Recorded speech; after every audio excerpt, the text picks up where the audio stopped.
Pourquoi c'est nécessaire de respecter les mesures sanitaires depuis le début de la pandémie? Caroline, en fait, il faut être très discipliné pour ne pas être atteint personnellement du virus, pour éviter aussi de le propager à d'autres personnes et ainsi de le propager dans la communauté.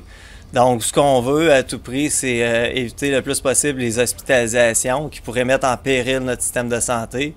Puis, évidemment, on veut sauver le plus de vies, on veut éviter le plus de décès possible. Avons-nous autant de risques de contracter la COVID depuis le début de la pandémie? C'est une très bonne question. On sait qu'il y a eu la première vague au printemps. Maintenant, on peut appeler la vague actuelle la deuxième vague.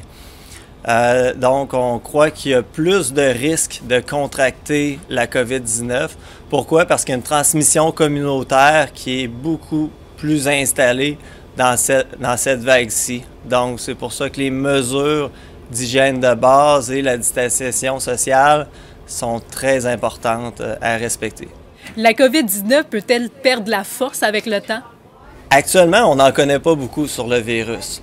Il est possible que le COVID-19 perde de la force, de l'intensité avec le temps s'il y a des mutations dans le virus. Donc, s'il y a une mutation, ça veut dire que le virus se transforme avec le temps et ce qui peut dire qu'il peut être plus fort ou moins fort. Dans ce type de virus-là, les coronavirus, il y a une tendance, s'il y a une mutation, à être moins fort. Par contre, selon les données actuelles, c'est pas arrivé encore. Et comme je disais tout à l'heure, on en connaît encore peu sur le virus, donc on ne peut pas vraiment prédire ou prévoir ce qui va arriver. Merci Jean-François.